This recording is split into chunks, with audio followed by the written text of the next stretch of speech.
Kyle, I find Carl just to be smug.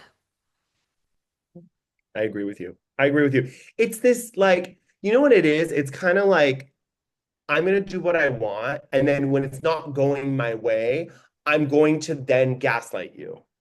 Because Hmm. I really liked him. And obviously, the stuff with his brother is really disheartening and very hard to watch. And Lindsay is not an easy person to be with, but by no stretch of the imagination is he also easy to be with. He made it seem like she was a monster and he was completely going off, scot-free. And I'm like, I don't like when men keep saying, I want you to be soft. I want you to be soft. Well, if you want a woman who's going to be soft, then you have to be the alpha male. Yeah. So, Yeah. And also, if you want a woman to be soft, you were friends with Lindsay for how many years? She's not soft. And I don't mean that in an insulting way. I mean that in a compliment of a way. Like she's knows who she is as a person. So yes. that's not the person for you. And yes, and also figure your shit out, dude. Like Carl to me is like just a man child. I'm sorry. He just is. No, and I don't know how it is that I like Kyle, but Carl bothers me. And apparently Lindsay said also that the whole season is just going to be Wes is going to be like doesn't say anything all season, is afraid to hell of Oh, God. Sierra because he gave the interview and she called him out early on and just doesn't do anything all season. Like just is quieter than can be. Well, I mean, in some ways, I don't blame him, but Ciara also has to look at her track record, right? It was Luke, who's a nightmare, who I've had my own dealings with, who's blocked me. And Ugh. then you have him, and then you have Austin, who's a nightmare. Then you have, and I get it, like people have their own relationship traumas, but now you have Wes. Like at one point, the common denominator is you. It's no longer the guys. Like, and I like Ciara, but I think she also acts like her shit don't stink. Yeah, you're beautiful, but you're not beautiful to the point where you can get away with murder. I've had my own dealings with Luke too. He's another one who I think thinks he's like God's gift to the women. Why did he block you? Oh, because I said some stuff about Hannah because she was on my podcast. We're going to talk about it. Like she's going to tell the truth, and she told her truth, and that was her truth. And he sent me this long paragraph like, "You interviewed me, and I thought we were friends." I'm not friends with you. Like I also did not lead Hannah to say those things about you. She said what he's like. It was very vulgar. Well, then don't listen to it. I can't control what she says. I can't control if she says you came in her mouth. Like that's I can't control that. No, you She said can't. it. I Like, mean, you and he ask did a that. So question, you get an answer. That's how it yes, works. yes, yes. Yeah, I'm not such a Luke fan myself. Before we go on to more Bravo, talk to me about the Baldwins. You watched it? Okay, I haven't watched it. I'm not I gonna lie haven't to you. watched it either. I didn't watch it, but I read a Vulture article that was really good about how scary it was to like it was almost like a horror movie. And I thought that was interesting because I thought it was going to be just like really bumbling and kind of awkward and they take themselves too seriously. And I'm sure you've seen those videos of her pretending to be Spanish and saying, how do you say onion in English? And she's kind of an interesting character. And then she ran after that, Trump impersonator that Alec Baldwin got into it with.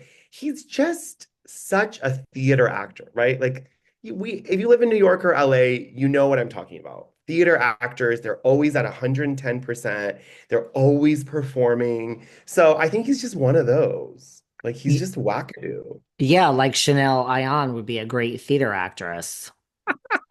Yes.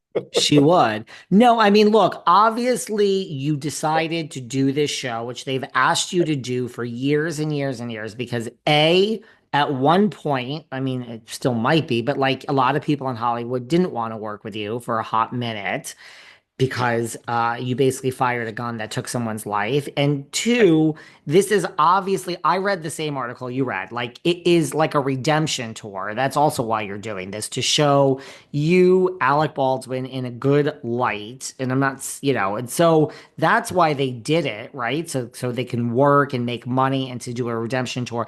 But yes, I read the same thing that a lot of the show is, I mean, this is during the trial, like right, it's happening. So a lot of the show is not just the kids and them. It's literally about this trial.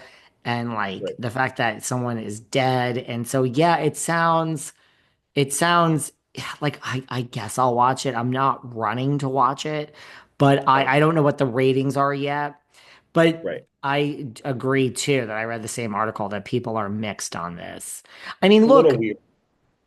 if someone is famous or semi-famous, they should pitch a show because obviously we have this Denise Richards show is here. Like there is this Osbournes, Anna Nicole, Nick and Jessica Newlyweds. Like there is like, Rev Run. There is this green shows about families that are semi-famous are being greenlit again. I mean, obviously the Kardashians has led the way and the Colpos tried it and it failed, but I don't know if you have like this is obviously a trend of what's getting greenlit, right? Absolutely. Well, I think what it is with these shows is that people want to get that inner glimpse. Social media is not enough. We're like, okay, like the Kardashian show. I mean, it's 6 months late and I'm still watching it. Like it's 6 months He- after the stuff's happened, and I'm like, why am I watching the Met Gala when I've already seen what they're gonna wear? Like you still end up watching it. So I think it's like, but also the thing with from a PR standpoint is like if you're trying to get people to stand behind you, I personally feel a reality show is never gonna do that. It's not gonna accomplish that for you. right, like it's not gonna show you. Now they are executive producers too, so who Okay. knows? I mean, Mhm. I guess it's a better chance of that. But I agree. And yeah, there was the like the Trump impersonator who just recently came up to Alec Baldwin because he's played Trump on Saturday Night Live and was like, I guess he asked him something about like, do you still have the prop, the gun that killed the girl? Something I saw. And then TMZ happened to be there and they caught it. And Alex said to the guy, if this camera was, Alex said, like, if the camera wasn't here, I would break your neck right now. And then apparently Hilaria ran down the street after this guy. Listen, I have run into Alec Baldwin in New York many times. Now, if I'm like a huge fan of yours or whatever, I don't listen. I'm not going to sit in first class and ask Will Smith for a picture, but like there are times on the street where you're like, okay, can I have a picture? Like you approach someone.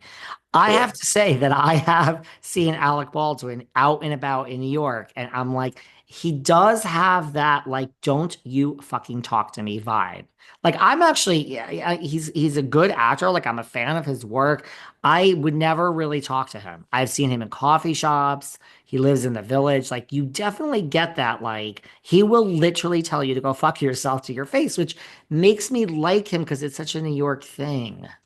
It's such a New York thing. I mean, I generally don't approach celebrities. I can think of like three. I think Sean Connery in London, which I'm like not, don't regret that. And then Edward Norton in New York. That's pretty much, and Nicole Richie in LA. I mean, there's like three. I don't approach Nicole's people. a good I've one. seen all the celebrities on flights, in person, not, all over the city, LA, New York. They're like, what's the point? And a lot of them, they don't want to be approached. I've seen Kristen Stewart. She had a do not fuck with me sign on her head. Like she was just like, don't come near me. So why would you talk to them? That's what Alec Baldwin has. Yeah, I don't, I mean, I would say before I did this job for 6 fucking long years, I would approach probably everyone. My relationship to celebrity has changed because I've had so many people on this show, and it's just